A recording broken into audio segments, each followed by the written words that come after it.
have a couple of questions Hello. for you. I've asked these questions to Stephen. I have his answer. Now we would like to compare these answers, if you don't mind. Yeah, okay. Okay. Western weaponry, is that a decisive factor for the Ukrainian army to win, you think?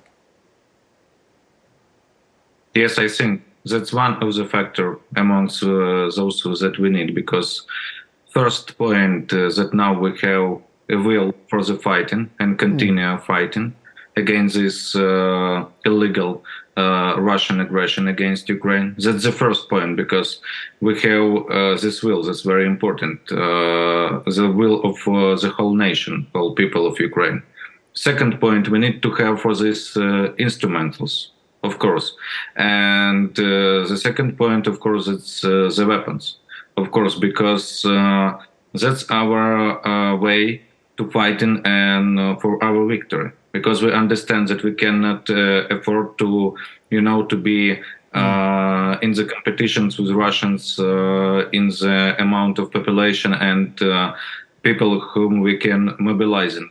But we can be very, and we can win in if we will use all the power of Western weapons, efficiency of this power, weapon, and that can be a key point for us. So I think that 2 point, even 3 point. I can tell this as a third point that it's very important unity of the all Western and all civilized world with Ukrainians. Right. That's also very important. So this 3 point, that's the key instrumentals to win, I presume. Well, if the world is with us, and we are three in the studio, I just proposed I had an idea why the world, and we all together, wouldn't build a big mill in Ukraine that produces arms, at least small arms, some weaponry. That would help the world. That would help the democracy that has to learn to fight for itself. Do you think, gentlemen?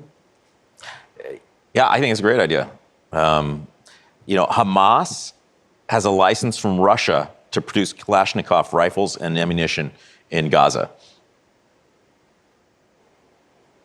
I think,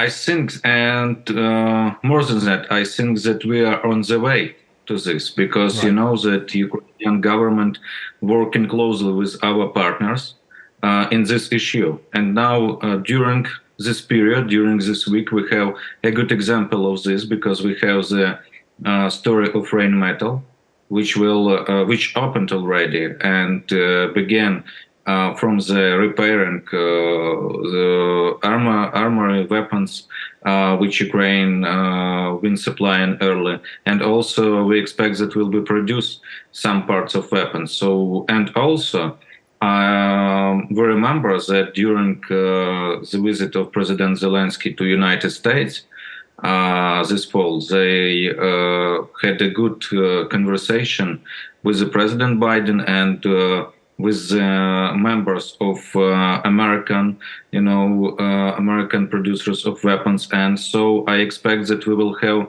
close cooperation in this issue. And I think that future, I see a good perspectives and good future in this. And that's very important. I just want to remind them that what President Biden stated last week, he stated that, look, that's very important for all of us. That's important from the point of support democracy and liberty in the world. That's very important because a lot of producers of weapons, they are right now currently located in the United States. And also that's important because of cooperation. That's important from all sides. So I think that we have a good perspectives in this. Can I ask Oleksandr a question? As someone who worked in Congress for 7 years, and I've seen now the recent chaos in Congress, their inability to pass spending bills. It took 3 weeks to get a speaker. How does that make the Ukrainian military feel? Are Ukrainians watching that? What do they say about it? Yes, of course we are watching this. We are expecting, but I can tell about my point of view because I'm not sure that I can be representative of all these people. Maybe in the future when I will be somewhere on the different position, MP or somewhere. But in this case, I can tell from myself. Yes, please. And of course, the opinion I made also when I am talking to people on the front line, for soldiers and so on, military authorities. What I can say is that we expect that we will work and we will continue a cooperation with anyone who will be there from American side in the government, in the Congress, in the White House, because it's that's Americans deciding. That's internal issues, also only internal issues. But what we expect, of course, and that's our willings, that United States need to be the leader of the free world, because that's very important. Because now, in Ukraine here, we can see what's happening if leadership will be losing, and if United States will lose this leadership. That's very important, because then will be a time for autocracy and dictatorship regimes like Russia, and that will be disaster for everyone. So we expect that United States will be leader, and of course will support Ukraine. Well, for some reason, it's not that obvious to Mike Johnson, right? Yeah. So, there's the feeling in America, and it's driving American foreign policy, that we have so many problems at home that we need to focus on those rather than the problems abroad. And listen, there's no shortage of problems in the United States. There's a fentanyl crisis. Hundreds of thousands of people are dying from fentanyl overdoses. The southern border, arguably more people went over our southern border, in the last year than went over your border, in this year. So there's real problems. But what I'm seeing from being here and seeing what's going on in Israel is that we got a lot of problems at home, and the problems over here will become our problems at home if we don't let our partners deal with them and support our partners in dealing with them. Oleksandr, may I ask you a question about Israel? How do you think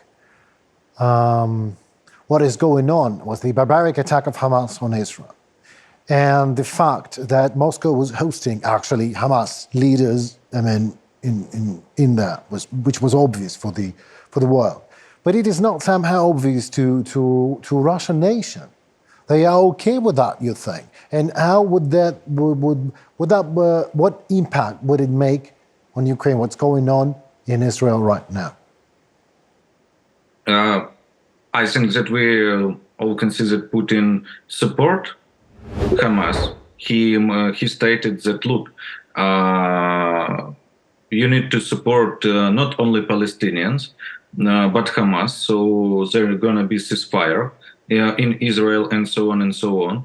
So I think that we can see that Putin chose his side. He's maybe choosing this. So that's very important to notice. And from our point of view here in Ukraine, what's happening, of course, personally me, I'm supporting Israel because I understand that we are now on the one side. I clearly understand this. And there is no misunderstandings personally from me. But what I can see here, of course, that will be changing some vision and changing from media, attention from Ukraine. I understand this. And also a lot of media agencies, newspapers, magazines, they are writing about Israel war right now. Not so much about Russian-Ukrainian war, unfortunately, of course. But I understand that we have, the main aliens in this situation, and we have the main enemies, the same enemies. That's very important. So I think that successful defended Israel, that's very important for Ukraine, and the same for Israel right now. I hope that people in Israel, they will understand this. And not only in Israel, but also in the United States. People who are supporting, for example, Israel and talking that, look, we need to we need to speak about Israel and we need to speak about Ukraine, but we cannot speak about them like in common, like so I think that you need to speak about in common because it's dangerous and the enemy is the same behind Hamas and the same they continue a war against Ukraine. Oleksandr, we're sharing the same hopes. Thank you so very much for your time and Thank you. hope to talk to you soon. Thank you. It was a lovely conversation. Thank you.